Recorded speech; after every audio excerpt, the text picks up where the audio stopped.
Hello, everyone. Welcome to the Packer Universe podcast, aka the Pup List. We're a Green Bay Packers fan podcast that brings you topical and relevant Packers news, along with our most humble, subjective opinions. This is episode 318. We're recording this live tonight on Wednesday, July 2nd, 2025. We're right in the middle of the summer break for the Packers. And we'll be looking at some things that happened since we last recorded a couple weeks ago, and look forward to the start of training camp and what to keep your eye on there. And Ren and I will kind of sift our way through the roster and target some players that need to step up, be better, or will be heavily relied upon. I'm your host, Tay, and joining me as always is our own captain here, Mr. Ren, what up, Tay? How we doing on July 2nd, Tay? We are 3 weeks away from training camp, Tay. It's here. July 4th is basically the end of summer. Everything ramps up, and before you know it, it's back to school. And the NFL is literally September 7th, Tay. We speak about this, and next time we record, we're going to be less than 60 days away from a real regular season game for the first time in many years in Green Bay with the Detroit Lions. So it's here, Tay. It's going to be upon us before we know it. And right now, yes, this is the dead time, the list time, all those things that come out. Is Matt LaFleur a top 10 coach? Apparently not. Do the Packers have a lot of good quality players to get over the hump against teams like Detroit, Minnesota, and Philadelphia? Not thinking so much based on the top 100 list, but it is list season, Tay. How you doing? Yeah, no, I'm doing good. Training camp does mark the you're over the hump of the hill for the year, and it just starts cruising, picking up speed. So enjoy this time if you want your time away from football. I mean, most of us and everyone listening to this probably doesn't. They love their Packers, they love their football, but even the players and the coaches go take some time off right now. It's all well deserved and needed. You got to step back once in a while.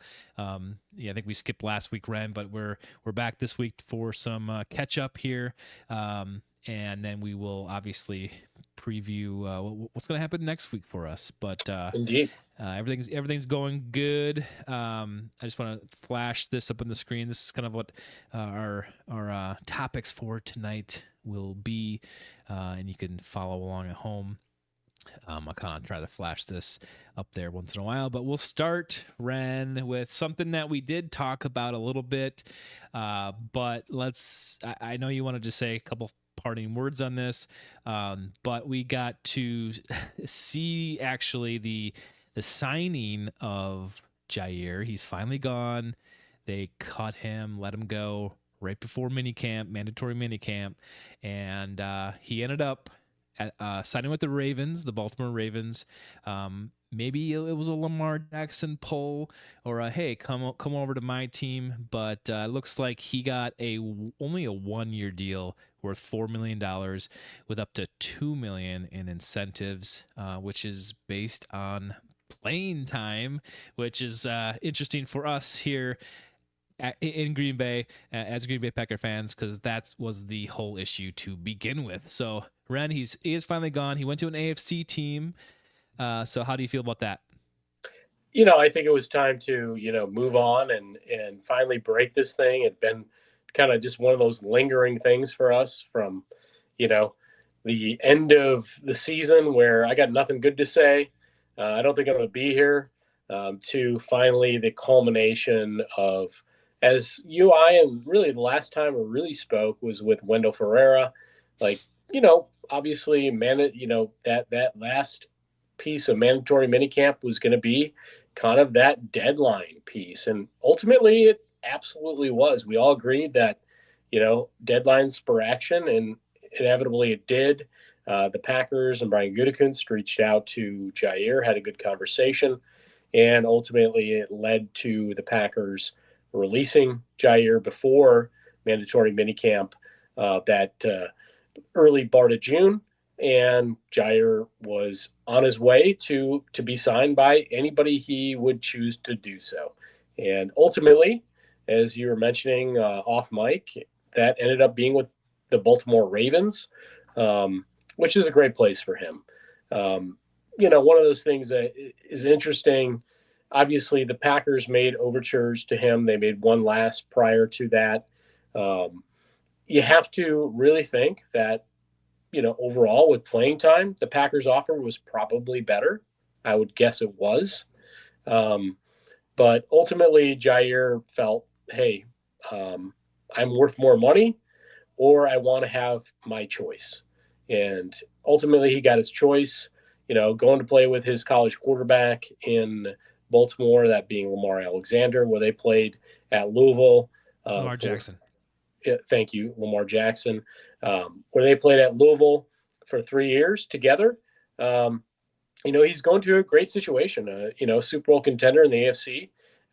We definitely, appreciate that he's not going to be, a Minnesota Viking or Detroit Lion or Chicago Yeah, Bear. close We to don't home. have to deal with that kind of garbage where a lot of Packers seem to end up, especially over to the west of us in Minnesota with the Horn when they're no longer Packers. So, I think it's ultimately it the signing there tells you everything you need to know, and that it was time for all parties to move on. He felt like he was being spurned in Green Bay. Um, he took a very small deal in Baltimore to prove it. It's a prove it deal. It's a great place to be. That defensive backfield in Baltimore is very talented. He does not have to be the number one guy, so there's less pressure there. Um, but if he doesn't play and he's not healthy, I don't know what the future holds for him outside of being kind of a hired assassin year to year with a lot of different football teams over the next 3 to 4 years. That could be Jair's legacy, unfortunately. Great player when healthy, and just wasn't Green Bay, and the Packers weren't willing to do that for 17 million reasons, Tay, which they weirdly pushed all that money out and didn't give themselves as much immediate cap help, and said, "Hey, let's just get it all into 2026." Even the best cap gurus were like, A don't little quite understand perplexed. why the Packers, you know, went through the machinations that way, but they have their own reasons, and ultimately Jair's off the books and saves them a ton of money. Yeah, well said. I agree with you on all that, Ren. Even if the Packers offered him more money than the Ravens ultimately gave him, um, things like this for the Packers always end like this. The player always, walks away, chooses a different team, and for all parties involved, it's for the best anyway. But he was a different kind of character here on the Green Bay Packers that we're not really used to that often. And for better or worse, it's kind of fun to have that kind of personality on your team, especially if you're winning and you're successful. But good luck, Jair, in Baltimore and with your former teammate, college teammate. Yeah, we wish you the best. And hopefully you can get some of that 2 million in incentives and play more than you did for the Green Bay Packers in the last 3 years. Well, we know, Tay, what is that, week 17? Baltimore will play Green Bay in Green Bay. The joke is, will Jair even be available? Late December against the Packers. We all don't think so. Yeah, yeah. So we'll see what transpires in late December in Lambeau Field with the Ravens v Packers if Jair is actually available for that game. So Right on. Well, we all know that this year is the last year of Mark Murphy, and the meddler, the Tay. meddler is I don't know now what kind of exiting. moniker will come up with for Ed. The dead Ed. I don't know. We'll get there. We'll figure something out. But yeah, the meddler is just a few weeks away from hitting the golf course in Bailey's Harbor. Ed will take over officially right after the meeting, the shareholders meeting coming up this month. Ed will take over, and I think in light of that, they kind of decided to do an interview. It was Larry McCarron, and this is, you can find this on Packers.com. Larry sat down with Ed and interviewed him a little bit, and I thought it was great. I don't know if you get a chance to watch this, Ren. I've seen a number of interviews. He interviewed with Rookie from the Fan. He had a couple of more conversations, but I have not seen the specific Larry McCarron interview per se. And you know how these go. I mean, it's a little bit of softball questions. I mean, Larry usually brings it, and I think he did pretty well in this one. And it's probably, edited a little bit and chopped up, but my impressions with this interview with Larry on Packers.com was pretty good. I mean, they started off by saying, obviously, he says this is the best job in professional sports, and he's got it. But I guess in way back in the day, in talking with his dad, who has a NFL front office pedigree, said my aspirations for my career is either to get this job, which I'm about to get, or his second option was to be the NFL commissioner, Ren. So Ed has huge aspirations, and this kind of checks one of those boxes off. And honestly, he's young enough where he could probably maybe get there. So I'm happy for him to, try to get there. That's great. This is one of the best. I agree with him, and I think we all agree this is one of the best jobs in professional football. And he spent a lot of time on Titletown. He spent a lot of time learning from Mark Murphy, going through all that stuff for the last 13 years. And, if he's not ready by now, he's not going to be ready. But he was very well spoken in this interview. He's very direct and to the point, which I like. He doesn't really elaborate a whole ton in the way he speaks, in definite contrast to Mark the Meddler Murphy, as we like to call him. Ed is just like answers the question and then he's done. And it's like there's no extras, there's no fluff, there's no divulging of secrets as we liked with Mark. So we'll see. He's a complicated fella, Tay. Nobody will ever forget that kind of stuff. Yep. But he reiterates at the end of this that is, the reason he's walking into that building every day is to win a championship, and obviously that's should be on everyone's mind as players, coaches, front office. That's the reason why you're there. So I liked what Ed had to say. I'm looking forward to it. I hope he kind of maybe breaks out of his shell a little bit. I kind of might miss the Meddlers kind of off the cuff stuff. I think we all will. I think we will, Tay, no doubt. So hopefully, Ed loosens up a little bit and we get to see that the jazzy side of him. But yeah, and Mark probably, I mean, it's hard to, reckon back to, Mark came on the scene with the whole Favre piece. What a way to literally be, indoctrinated into the president of the Packers and lead the Packers through the train. The train has left the station kind of stuff, Tay, with the whole Brett Favre thing, and Aaron Rodgers is the guy. It was certainly a, interesting long-term piece with Mark. Mark did and speaking of Mark first before we get back to Ed, did a phenomenal job. We've had our points and love to give Mark his moniker as the meddler, but he was a very good president of the Green Bay Packers. Ushered in the development of Titletown, acquiring properties, which they still continue to do to this very day.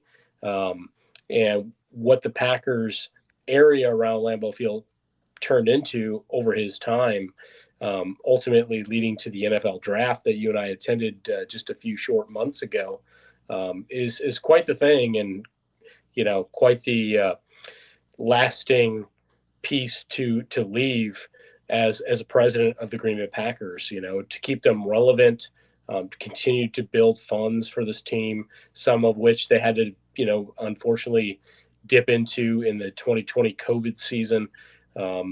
It's all about having those reserves and continuing to build them and be relevant in this continually, oppressive, billion-dollar industry in the NFL where we don't have an owner.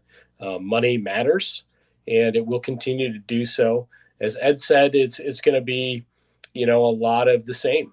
He's been there for 13 years, and clearly, um, in some of the interviews I saw, people were like, well, if you're, here the whole time, you'll be here. I think 16 years will be his Hmm. number until he hits 72. And he was appreciative that people are already thinking he'll get there that long. But really, the reality was to continue what Mark has built and what he built with Mark. I mean, Ed was very, very integral with those deliberations, with the acquirement, with the building of Titletown as well as Mark's right hand man. So it's in good hands. It's not in a place that we have to be concerned about. Obviously, with the GM and the head coach, um, there are some contracts coming up. We'll see that. It sounds like based on interviews he's done that he feels it should continue to be status quo. He does not want to be a meddler. Tay. He wants to let that aspect of the football team continue to do what it does. We'll see. He'll jump in when he feels it's needed, but generally, you know, the biggest standing point that I think some people took umbrage with was simply him saying, if we don't do the right things, and for the Green Bay Packers, ultimately um, we want to make sure they continue to be in Green Bay.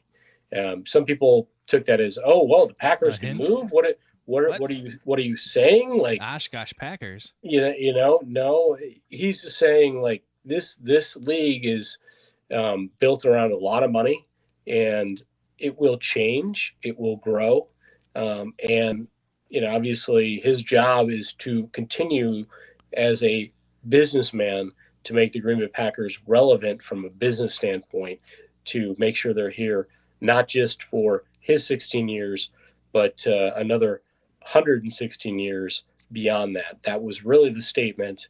And I know again, some fans and people that heard that freaked out a little bit.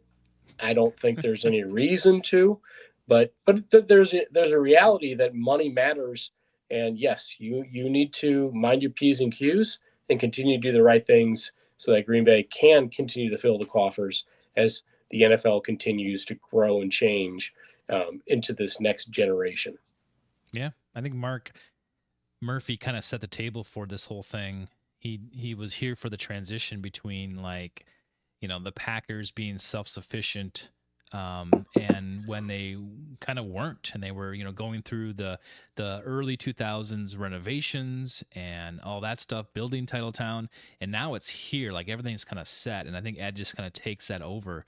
And there's questions like, can he do it as good as Mark did? Can he continue what you were just talking about with the legacy and the community aspect, and making sure the Packers stay here and are profitable? There's no reason to think that it's not going to be like that. And I think they picked the right guy to do it. He has the pedigree for it, and he's been here long enough to see how to do this. But yeah, we're definitely in the era of the Packers need to make money, and the Packers need support from the community. And how do you do that? And how do you balance that and keep the Packers relevant? And the draft was great. I think that did it. Legacy for the Packers can only take you so far, but you have to do other things as well to keep the ship floating. In the smallest market in the Yep. NFL. Yeah, it's extremely important, and he looks at it as he is the forebearer of said thing to continue to make sure this franchise, the smallest franchise in all of the NFL, continues to be successful and relevant in 2025. We're talking we're 3 years into the existence of this league, and it's continued to change, and it will. Yeah. It's kind of interesting to see this, Favre to Rodgers to Love, and we're still in the question mark, like, oh, is it going to work again? 3 times the charm. well, is this Murphy transition to ed policy going to work? And we're going to keep the the expectation there to be great, right? To keep the G going, carry that G, and will that happen? So I think we're seeing that in the front office sort of things. If you want to compare it to players, I think it's very similar, and we're seeing that almost in a relatively close amount of time here with our quarterback and now with our president and CEO. So it's very interesting. So yeah, Ed's going to be taking over, Ren, and I guess we'll kind of move into that. I just wanted to highlight some important dates coming up for all of you out there in Packer Heck yeah, universe. Jay, it's super important. Get your Yep. get your markers out. Let's go. I mean, there's only 13 practices this year, Tay. We had 16 last year, and we're back down to 13. So, yeah, everybody needs to get their Sharpie out, get their markers out, and make sure where they can be to take in the 2025 important dates here that you're about to rattle Yeah. off. Well, the first one obviously is Friday, July 18th, the quarterbacks, rookies, and the injured players report. And that's on a Friday. Then you have the weekend, and then you have Tuesday, July 22nd, the veteran players report.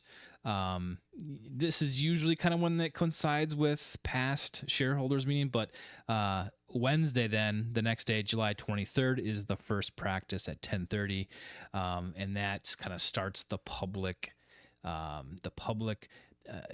practices that they can attend. And let me bring that up here, Ren. Here's the training camp schedule. Very nice. It Uh, was there and now it's gone, but yeah, for the audience, they can see it. I just had a little something better here. But you can see there 13, like you said, public practices. 14 if you count family night. I don't, I because do not. that's not a practice per se, as we like to conceive it in our minds. But I always like to see more, Ren. I mean, opportunities to go see them play is really limited, I think. Yes, a lot of people get there, but it's just a little less than I would like. But whatever. I mean, I'm not going to argue with that. And, You and, get and listen, we encourage everybody to get out there with their kids, and it's such a great time. I believe Ray Nitschke Field only holds about 1,500, and generally, if you don't get there about half an hour to 45 minutes early on practice days, you're going to wait in line until some folks leave. So you and yep. I have been there. We've experienced that, but it's a great time. I mean, it's summer in Green Bay. The weather's fantastic, and just to be in that little you know bottleneck of fans and experience that on the practice field piece. I mean, once upon a time, I sat on metal bleachers that were just kind of ramshackle thrown up against not Nitschke, but the other field there with Clark Hinkle. And you just sit there with your, 40 ounce in a brown bag, and you kind of watch over the bleachers as it were.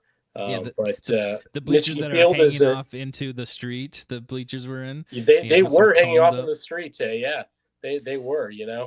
Once upon a time, an old Ren, in his early 20s, with a brown bag and a grit maybe hanging out of his mouth, taking it in practice was a pretty epic thing in the 90s, no doubt. I looking at Ray Nitschke Field now, like I wish that was bigger. They probably think so too, and I think that if there's any kind of renos coming down the pipeline, I would bet that that's near the top of the list. Um, Yep. Not necessarily, it's not money making for them, but you don't want people to be turned away. You don't want them to be just ornery sitting in line in 90-degree heat against a brick wall waiting to get into practice. There's room for this, right? There's room for expansion. 100%. We see the parking lot right behind, and they do have the little Lambo, cart there with the mini Lambo. Get some gear, get some stuff, but they Yeah. could, they talk about being relevant. They talk about doing things and continue to build in and around. I mean, they should have some food trucks out there. They should have some, you know, Get coffee trucks there in the morning. Real Uh, bathrooms. Real bathrooms. I mean, hey, some more porta potties today. It'll work, but if they're talking about true money, yeah, get some food trucks, get some coffee trucks there in the morning, make some money. Green Bay. That's But you're missing out yeah. on that 13 times this off season. So I wouldn't be surprised. We see that a lot there. They certainly could push it back and build it up a little higher. But man, double that seating, double it. Make it 3,000 or Absolutely, more. and some of those times it would be 100% filled too, Mm-hmm. and it's crazy, but it's Green Bay, Wisconsin. Moving on then, Friday, then July 25th is the aforementioned shareholders meeting at 3 p.m. in the Bowl. This is where Mark Murphy, you'll see him address the public, I guess, the shareholders, one last time before Ed takes over.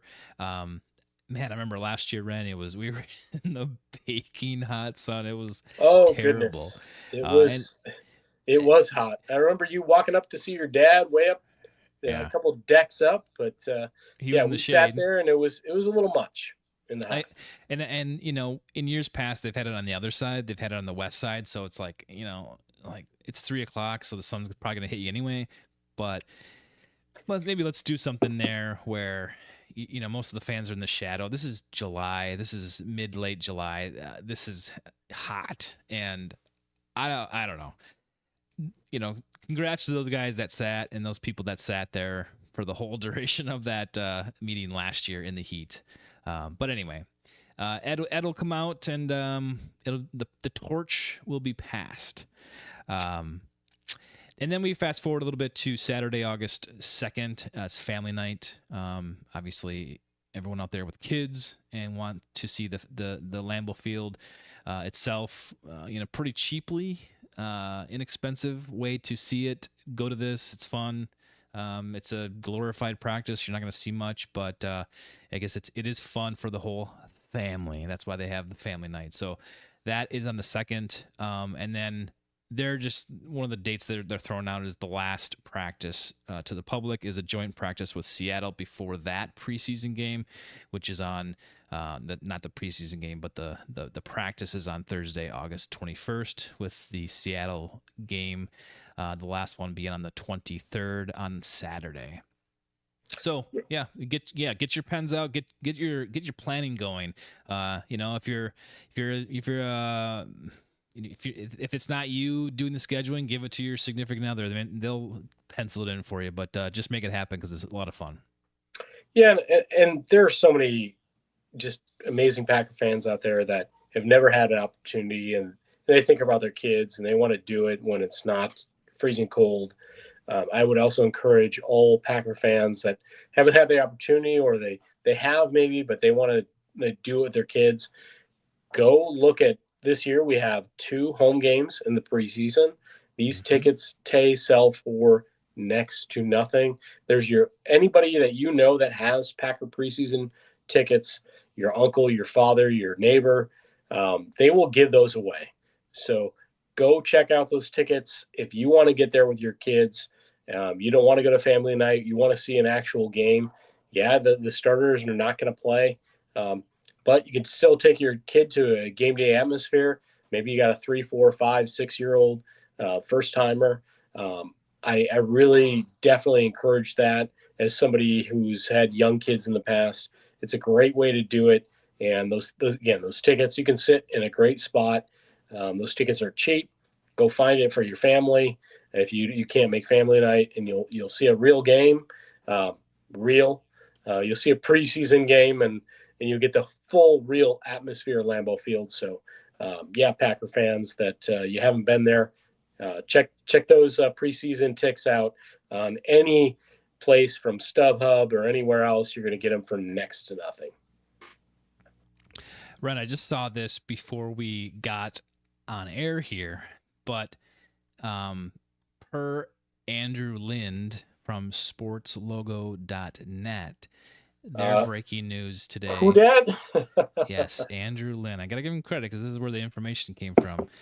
He broke in an article today all the dates that some of the teams are going to be coming out with their new throwback uniforms. Mm. And so the Packers are, I guess, going to have a different throwback uniform this year, and it's going to be announced or shown to the public on July 23rd, which is the first day of training camp.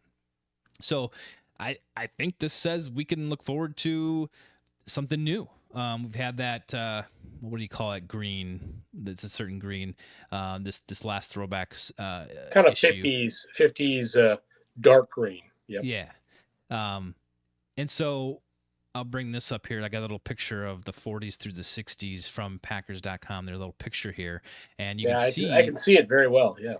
The one that we have is this 1950 to 53, and it's the green one with the gold, right? But per this article from sportslogo.net, they're saying that they will reveal the new logo and helmets and uniforms on July 23rd.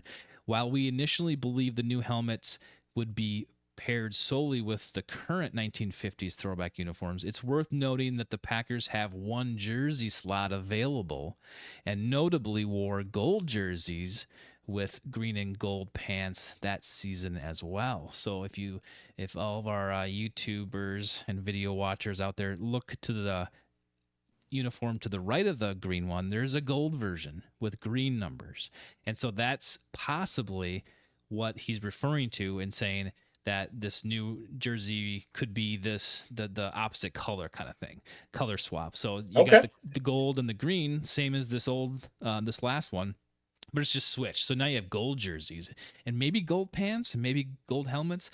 I'm not sure, but I'm interested in a little shakeup. If it's in the same vein as this current edition, I'm fine with that. But I'm looking forward to what that could be. And I love throwback uniforms, I guess, if they're done right. Some of them can be kind of ugly, but so far so good with the Packers. And yeah, so I guess that's something else to look forward to this coming month. As far as uniforms are concerned, Tay, yeah, I still want to see it. Alternate the Ron Wolf 1994 mock-up when he was going to petition for them to change to a true gold. Yeah. I'd love to see it, Tay, one time. I think it'd be fun as an alternate uniform. That's what these things are all about. Sell more merch, get that actual kind of Notre Dame gold helmet with the G logo. Ron Wolf's iteration, he wanted to change. He did. He wanted to change the Green Bay Packers to true green and gold back in 1994. Maybe I'll throw a little tweet out there and see what fans think about that being a true alternate jersey one year, and what do the fans feel about it? I'd love to see it, Tay. I think it looked pretty neat. That's just one of my things that's always been sticking in my mind when Ron Wolf had that vision all those years ago. Yeah, it sounds like to me there's a reason why they didn't do it. It's probably didn't go well in the focus groups, is my guess. But I think they put out some pretty ugly alternates over the years. Tay. The Powerballs, they were pretty bad. Tay. I like get those. it. It's history. Of course you like it. You like trash. I know how you do. I know how you eat. It is what it is. Listen, like the whole throwback thing, I guess, is like you take from history, but you're talking about Ron putting forth a brand new design, and that's where I just don't think the Packers would ever do that. Honestly, I think you're getting into Tampa Bay Buccaneers territory, where it's like you're changing everything. Even the New England Patriots, they basically changed the whole thing. I just don't see that happening ever with the Packers. It's a one-off, Tay. They do this every year. They pick alternates. They do the what was it? The Green Bay Blizzard kind of thing, the whiteout this year, stuff like that. I mean, sure, have fun with it. It's about fun. It's about a different look. The kids will like it, Tay. Maybe not you. You're an old man now. You can't wrap your head around that. Ron Wolf. That's just think about it. That's all I'm saying, Packer Universe. Go check out the 1994 Ron Wolf Green Bay Packer mock-up. You can look it up on Google. You'll see what that true green and gold might have looked like for the Green Bay Packers. And I keep forgetting, if anyone out there is watching this live, put it in the comments. Like, tell Ren he's wrong, right? Tell him he's wrong. It's a one-off, man. It's again, I'm not saying I want them to change from the classic. I never will. I'd be adamant against it. But I think for a one-off, I think it might be fun. Yeah. All right, Ryan. Let's get to talking about this roster. And this is my part for you. Yes. So you kind of brought up to me like, hey, let's look at this roster. I mean, a lot of other people have done it out there, other podcasts, other content creators, but we're gonna look at the roster and kind of like, hey, like let's pick out what, Ren. What do you want to kind of like focus on? Well, let's as I work through the roster with you, Tay. This is just a little experiment, like. Where do we find this roster to be? Because I believe the Green Bay Packer roster today is really, really solid top down. They have a lot of depth. They're not really weak at any position on the football field. But at the same time, they're maybe not as great as we need them to be to compete with essentially the 6 teams they lost with last year. And really, that's 3 teams, Tay. It's the Minnesota Vikings twice. It's the Detroit Lions, and it's the Philadelphia Super Bowl champion Eagles. We have to do the little asterisks. The Bears did win that final week of the season, got over the hump. We're going to, maybe talk about somebody we can talk about that with next week to end the show here, the offseason champs. But, just where this roster sits, I want to ask you some questions. As I go through offense and defense, I'm not going to ask you about every player because obviously the bottom end guys don't matter. This is about your general starters that you have and how you feel about them. And I'm gonna take notes, and I'm gonna make a mark for what you say to these. But essentially, this is Tay. You're great player, Pro Bowl player, year to year, right? That's your 1 marker. Your 2 is above average. Could be a Pro Bowler, and then you got average players as we go there, and you tell me what you think. So as we sit here today in 2025, starting quarterback Jordan Love, where would you put him, Tay? Is he a great player?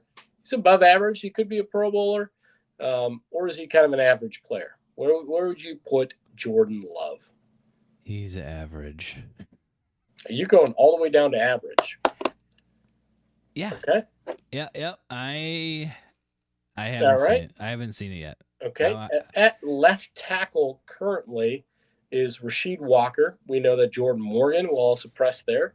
What do you have to say for both those players? Rasheed will be great. You Pro Bowl style or above average kind of.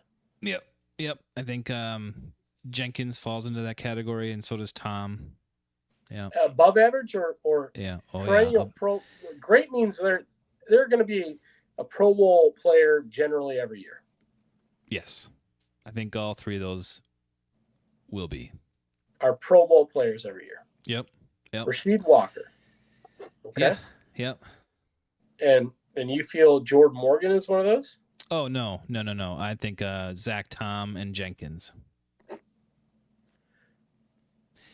I think everyone else Jenkins, is okay. I think everyone else is just good.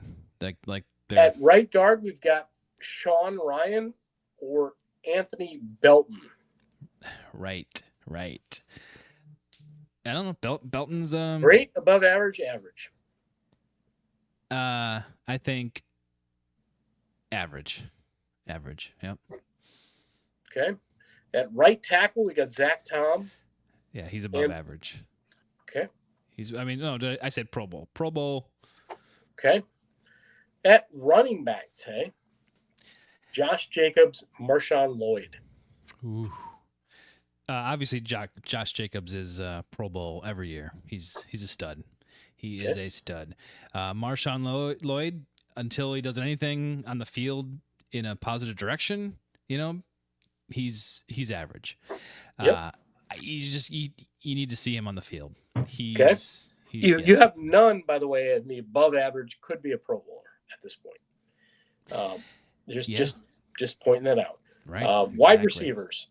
Romeo Okay. Dobbs, and I'll Oof. slow it down. Romeo Dobbs, Matthew Golden. Um, man, I love Dobbs. I just don't see him on the team after this year. Uh, so I guess you're just talking about just this year, this coming up year, 2025. You got it. Yep. I think if Dobbs can stay healthy and not get concussed, I Great, think above average, average. he's above average. Okay. Matthew Golden, I don't know. I think he'll probably be above average, but he won't be a Pro Bowler, and he's not average. So above. Okay.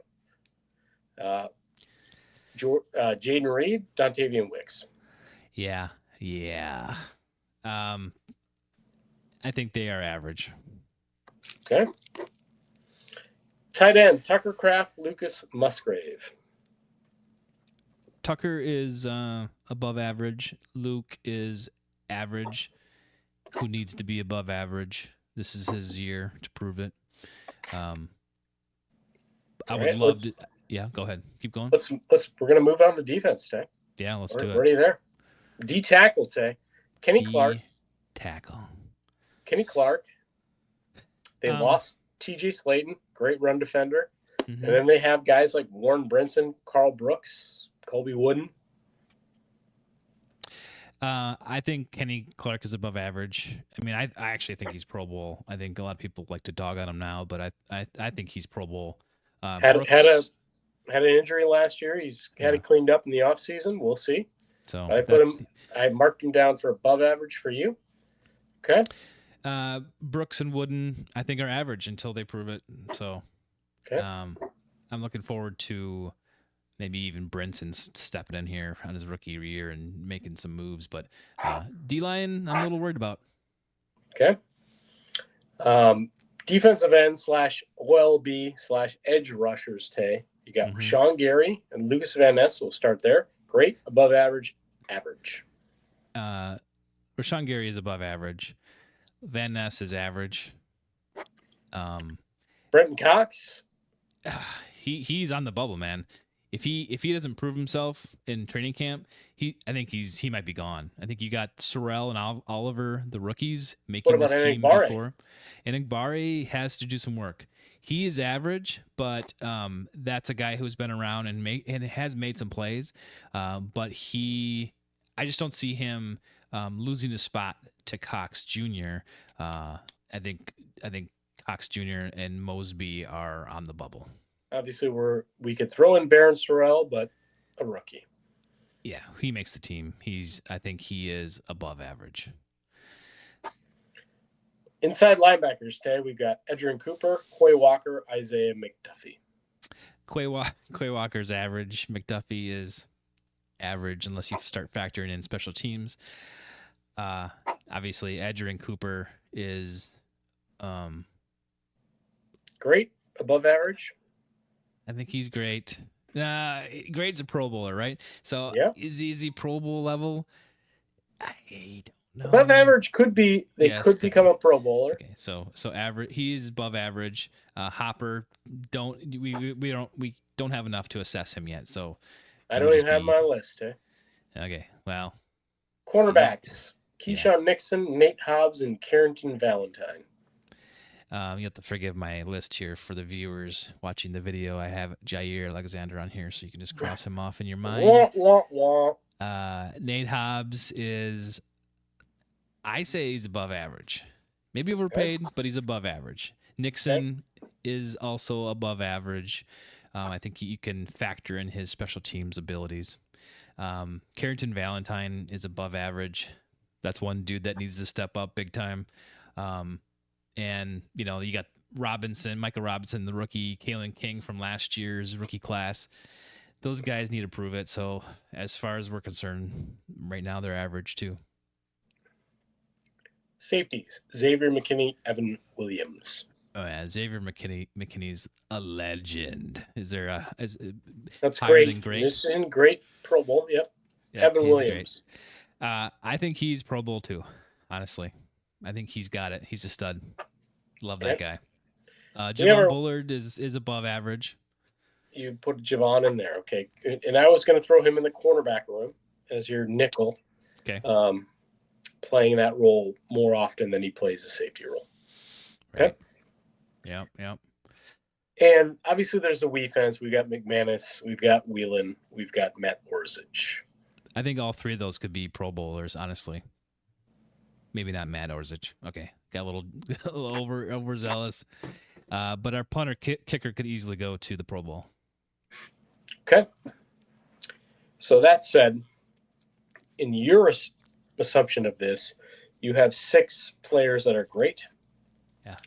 You have 13 guys that could be above average. And then of that,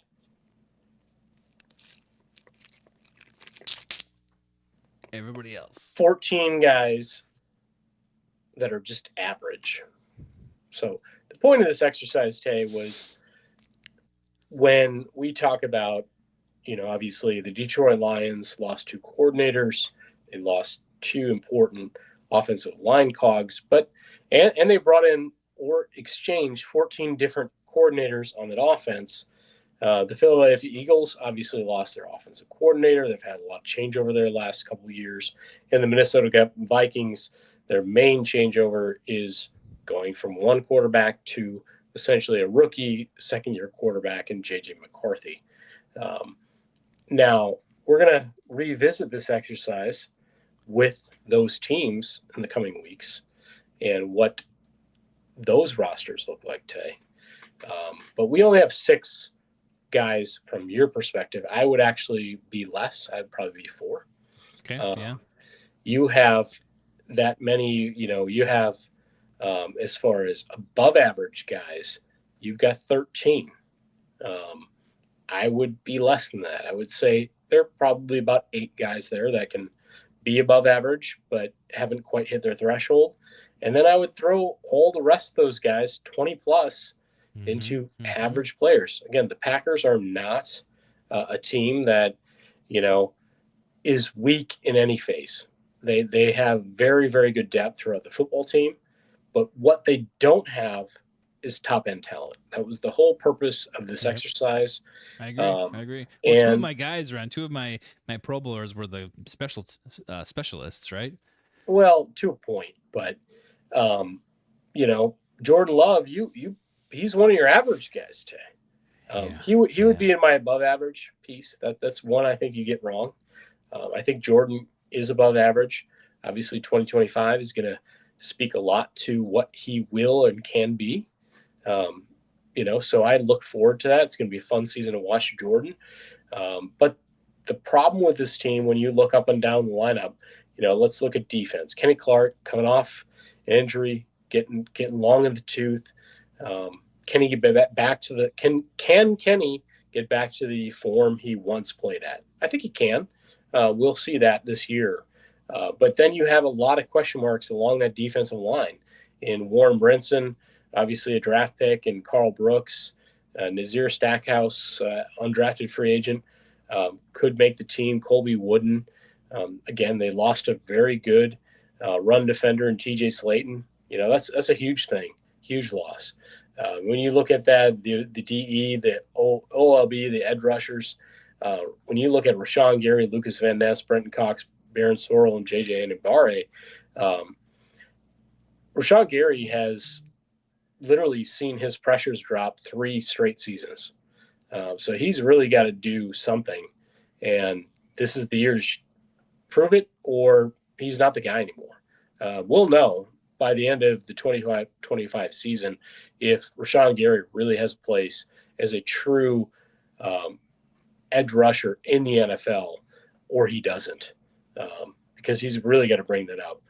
Baron Sorrell, love the pick, love the pedigree, like the tools in the bag, but the jury's out. He's a rookie. Rookies, as many say, are bad. JJ Anibare, not a good year at all today. I thought Brenton Cox had a great second half of the season. I think JJ Anibare could be a trade candidate come the end of training camp, to be honest. The inside linebacker play with Edgerrin Cooper, Quay Walker, and Isaac McDuffie. I think Edgerrin Cooper is, and you put him in above average grade. I think he is slated to be, that kind of guy, Pro Bowler year to year, if not all pro. They got a special talent there. We'll see what 2025 looks like. Quay Walker, great second half of the season. He, in previous years has not lived up to the billing. So jury's out. That's why he did not get that fifth-year option probably. Isaiah McDuffie is, a solid rotational guy, but average at best. The cornerback room with Nixon, Hobbs, and Valentine, I think they're all average. I think this is a solid room. I'm not taking anything away from them. I think Bullard can play some good nickel. Xavier McKinney is a stud. He'd be my great. Evan Williams had a great first half of the season. Really kind of fell off, hit that rookie wall. So we'll see what Evans 2025 holds. As far as the offense is concerned, I think Jordan Love could hit that great tier. But again, we're going to see. I talked a little bit about it. I think I'm a Rasheed Walker truther, Tay. I think he's great. I do. They're going to let him walk in the offseason. I really do believe that. He's going to go get paid. They have other ideas in mind with Jordan Morgan or somebody sliding over there. Didn't love the Aaron Banks pick with all the issues we now have with Elton Jenkins. I think, Aaron Brooks is a average player. Can Luke Butkus, unlock that additional potential? Potentially. At center, Elton Jenkins could be, in my opinion, a above average Pro Bowl kind of guy. At right guard, Sean Ryan's going to be a free agent too, Tay. I think he is a solid player, but I'd call him average to above average. It'll be interesting where Anthony Belton kind of projects. I think he's ultimately, year one going to be a bench guy. Running back, Josh Jacobs he's a Pro Bowler. He's a hard work guy. We saw that out of him. He's going to give you everything all day and then some. Marshawn Lloyd, this was the consensus, by many people in 2024, best running back in the draft. We need to see it. He's average at the moment. Could he become above average and ultimately be Green Bay's bell cow back the next 5-6 years after they kind of move from Jacobs? He could, but question mark. Dobbs, I don't see him beyond 25 in Green Bay. Matthew Golden's going to be a fun project, but a rookie. Jaden Reed had a massive wall. Great first half of 2025. Not a good second half of 2025. Wicks is that ultimate chess piece. If he can unlock his potential, he could be above average to a Pro Bowl kind of player, but he just hasn't shown it. And then we've got other guys like Williams and Melton. We'll see. Tucker Kraft, I think, is a great player today. I think we're going to see him just continue to ascend as one of the top 5 young tight ends in the game. But what this comes back down to for the whole purpose of the exercise is, in order to win Super Bowls, Tay, you need a lot more great players, and the Packer roster just doesn't show they have enough of those like Philadelphia did last year.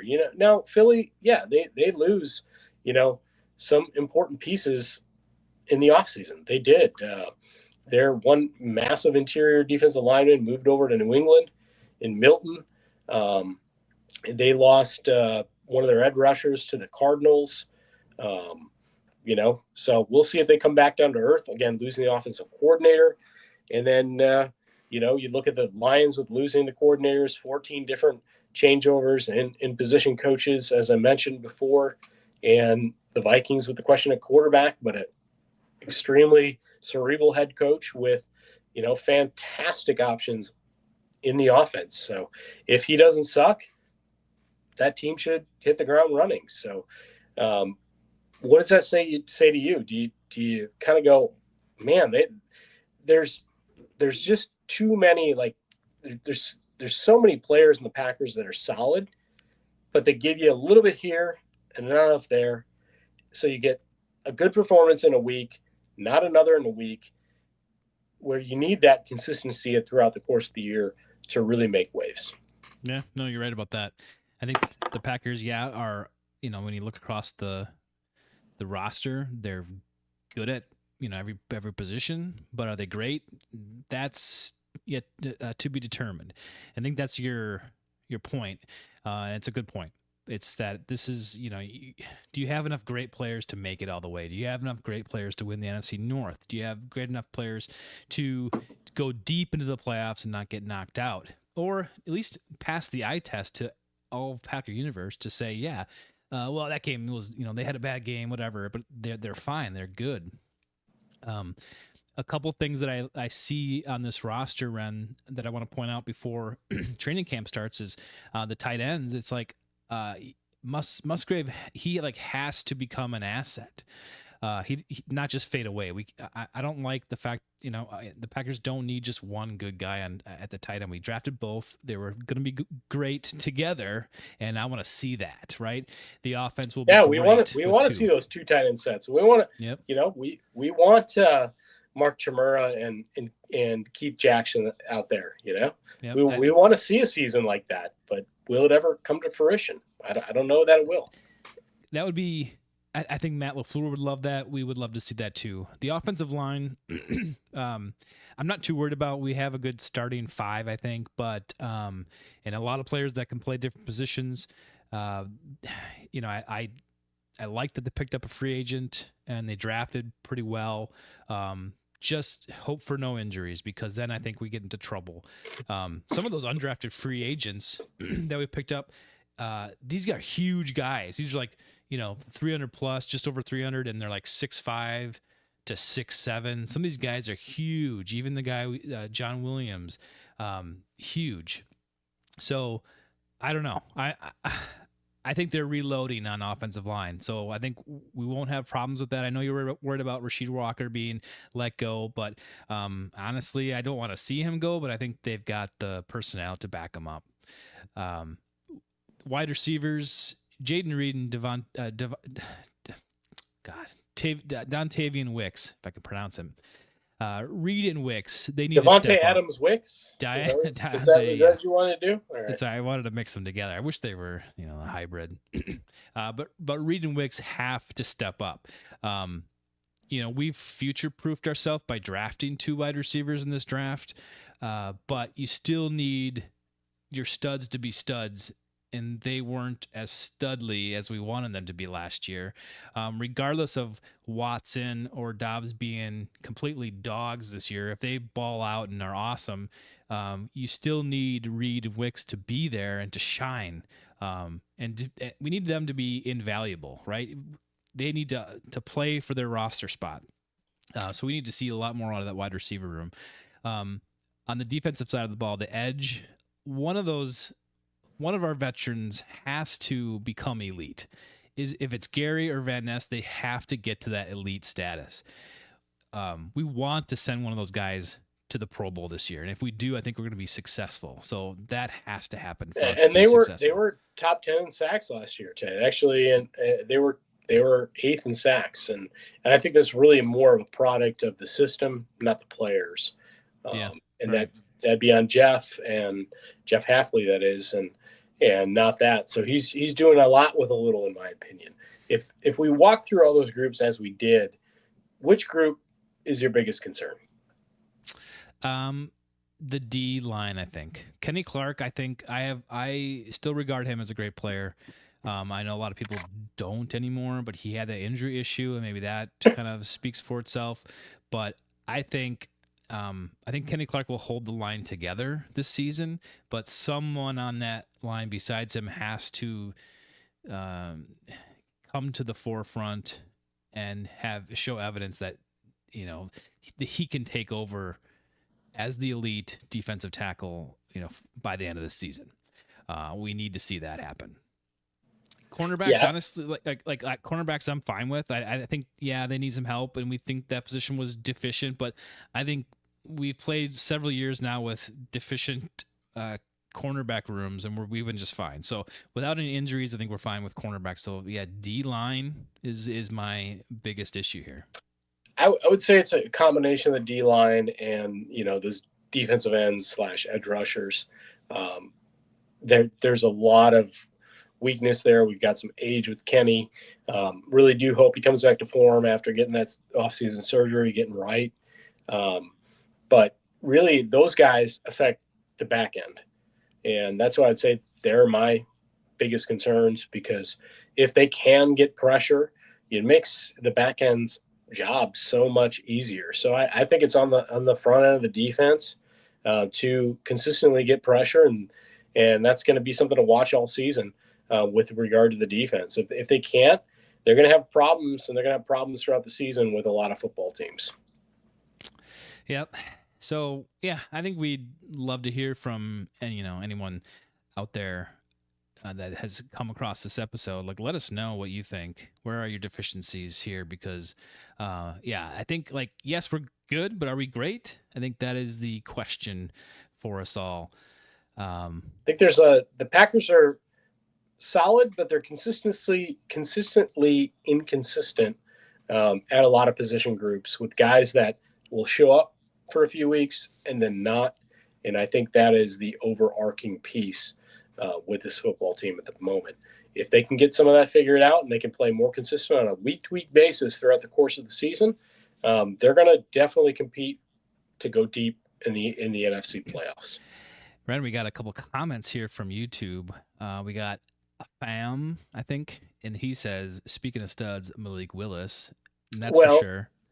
And this wasn't a job about Malik, but hey, I mean, when you have a backup like Malik Willis, I mean, you can't be happier about the fact that Malik is there, in the fact that in the stead that Jordan goes down. I mean, we saw what he did in 2 games when Jordan wasn't there, and then obviously in Jordan's stead in Jacksonville when Jordan went out with some groin injuries. So, hey, have Malik there another year. I'd love to have him there more than next year under the belt. You need to have guys like that are ready to play and keep you competitive. So I definitely appreciate that comment. Here's another one from him. Interior DL, real shady. I think he was commenting that when we were talking about the D-line and having that as a big issue. So, yeah, we agree. Yeah, I mean, listen, TJ Slayton was a hell of a run stuffer for the Green Bay Packers today. I think that was one of their biggest losses in free agency. I don't know why they didn't prioritize him more. He was coming in his own as a young player in the NFL, and hey, you hope a Warren Brinson or Nazir Stackhouse can come in as a rook and fill that piece. Mm-hmm. All right, one more topic, and then we're out of here. What do we got? We got. Let me remove this. Yeah, we don't need the safeties anymore, Tay. I don't think so. No. You feeling a little love tonight? You want to get a little, I am. Little lovely. I got this picture from their social media. Obviously, Jordan Love tied the knot with Ronica. This is usually when all the NFL players get married during the summer break. So congratulations, Jordan, on your marriage. We wish you all the very, very, very best. We hope a future Green Bay Packer quarterback is on his way soon. So congratulations to the Loves, no doubt. Not to have a little jest with that, but congrats to Jordan and Ronica, no doubt. So until we get out of here, Tay, speaking of the offseason, we have one of the best Chicago beat writers, sport beat writers, our friend Joey Kostropoulos, coming next week, Tay, Joey Sports Guy. The Chicago Bears, they won 5, 7, and 5 games over the last 3 seasons. They win every offseason. So, hey, why is it not best to talk in the offseason about the offseason champs, their new head coach, his weird things he said in his press conference about Matt LaFleur, to everything that's transpired forward. It's going to be a fun conversation with Joey. What better time to do it than, again, Tay, the offseason with our friend and foe, Joey, and the offseason champs, Chicago Bears, next week on the podcast. Yep. Can't wait for that. So tune in, follow on YouTube, follow on any socials so you can get notified when we're going live with that one. But we want to send out thanks to everyone for watching the live stream tonight, and thanks for downloading and watching this podcast version. We really appreciate it. So, Ren, thanks for joining me tonight, and we'll talk soon. Yeah, until episode 319 with Joey Kostropoulos, Tay, on the Pup List.